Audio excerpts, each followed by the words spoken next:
Hi guys, இன்றைக்கி நம்ம கோதுமையும் பொட்டேட்டோவும் வச்சு ஒரு கிறிஸ்பியான ஸ்நாக்ஸ் எப்படி செய்கிறதுன்னு பார்க்கலாம்.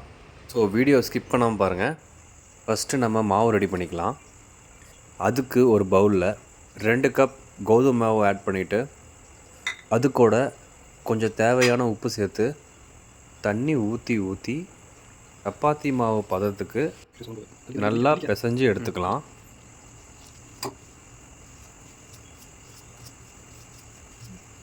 அது கூட 1 table spoon cooking oil add பண்ணி நல்லா பிசைஞ்சு வச்சுக்கலாம். இப்போது இந்த மாவை மூடி வச்சிடலாம். ஒரு 1/2 அன் ஹவருக்கு டிஸ்டர்ப் பண்ண வேண்டாம், நல்லா ஊறட்டும். நெக்ஸ்ட்டு நம்ம பொட்டேட்டோ ஸ்டஃப் எப்படி பண்ணுறதுன்னு பார்க்கலாம். நல்லா பெரிய சைஸ் உருளைக்கிழங்கு 2 எடுத்து தண்ணியில் நல்லா 10 மினிட்ஸ் பாயில் பண்ணி எடுத்துக்கலாம். சூடு ஆறுனதும் தோலை உரித்து தனியாக ஒரு பவுலில் போட்டு நல்லா ஸ்மாஷ் பண்ணி எடுத்துக்கலாம். உருளைக்கிழங்கு கட்டி இல்லாமல் நல்லா பிசைஞ்சு எடுத்துக்கோங்க. அப்போ தான் சாப்பிட்றதுக்கு நல்லா சாஃப்டாக இருக்கும். ஃப்ரெண்ட்ஸ், நம்ம சேனலில் அடுத்தடுத்து வர ரெசிபீஸை மிஸ் பண்ணாமல் பார்க்கணுன்னா இப்போவே சப்ஸ்கிரைப் பண்ணிக்கோங்க. ஓகே, இப்போ கடாய் சூடானதும் 2 டேபிள் ஸ்பூன் எண்ணெய் ஊற்றி அதில் கொஞ்சம் கடுகு போட்டு நல்லா பொரிஞ்சு வந்ததும் அது கூட கடலை பருப்பும் உளுந்து பருப்பும் போட்டு நல்லா தாளிச்சிக்கலாம்.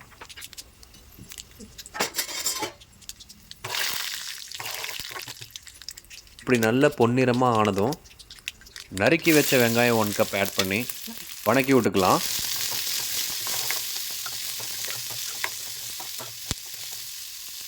அதில் கொஞ்சம் கருவேப்பிலை சேர்த்திட்டு அப்படியே பொடியாக நறுக்கி வச்ச 4 பச்சை மிளகாயும் சேர்த்து நல்லா ஃப்ரை பண்ணிக்கலாம்.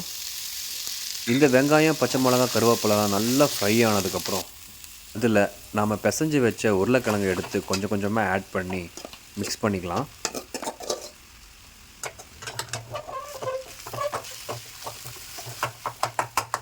அடுப்பை மீடியம் ஃப்ளேமில் வச்சுக்கோங்க. 1 டீஸ்பூன் மஞ்சத்தூள், 1 டீஸ்பூன் மிளகாத்தூள், அப்படியே நமக்கு தேவையான அளவு உப்பு எல்லாத்தையும் அது கூட சேர்த்திட்டு மீடியம் ஃப்ளேம்லேயே பச்சை வாசனை போகிற வரைக்கும் 3 to 5 மினிட்ஸ் நல்லா குக் பண்ணி எடுத்துக்கலாம்.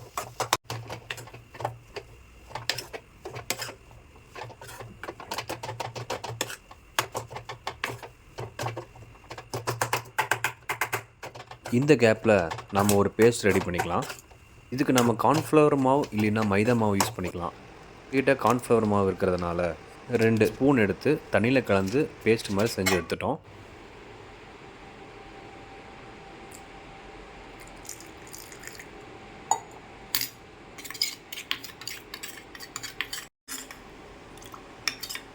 ஓகே கைஸ், இப்போது உருளைக்கிழங்கு ஸ்டஃப் ரெடி ஆயிடுச்சு.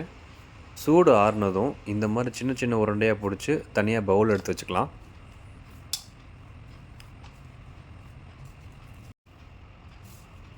ஃபைனலி இப்போ எல்லாமே ரெடி ஆயிடுச்சு. இப்போது ரோல் ப்ரிப்ரேஷன் ஸ்டார்ட் பண்ணிடலாம். பிசைஞ்சு வச்ச கோதுமை மாவை உருண்டை பிடிச்சி நல்லா பெரிய சைஸ் சப்பாத்தி மாதிரி தேய்ச்சிக்கோங்க.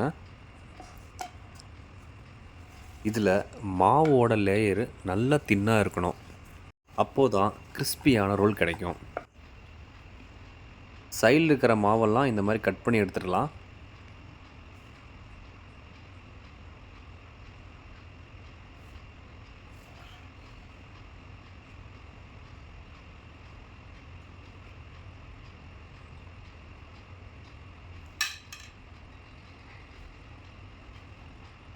அதெல்லாம் எடுத்ததுக்கப்புறம் இப்படி ஒரு ஸ்கொயர் ஷேப் கிடச்சிருக்கும்.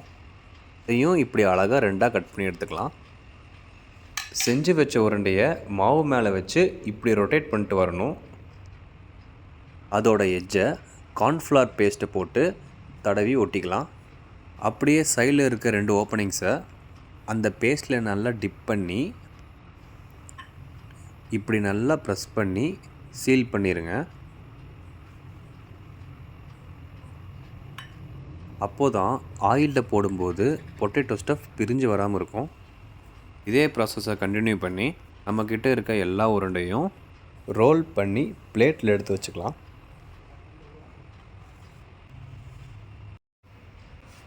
ஓகே, நம்ம ஃபைனல் ஸ்டெப்புக்கு வந்துட்டோம். பேனில் ஆயில் ஹீட் ஆனதும் செஞ்சு வச்ச ரோலை 2 ஆயிலில் போட்டு எடுத்தோம்னா நல்லா கிறிஸ்பியான டேஸ்டியான பொட்டேட்டோ ரோல் ரெடி. உங்களுக்கு இந்த ரெசிபி பிடிச்சதுன்னா நம்ம வீடியோக்கு ஒரு லைக்கை போட்டு அப்படியே நம்ம சேனலை சப்ஸ்கிரைப் பண்ணி வச்சுக்கோங்க.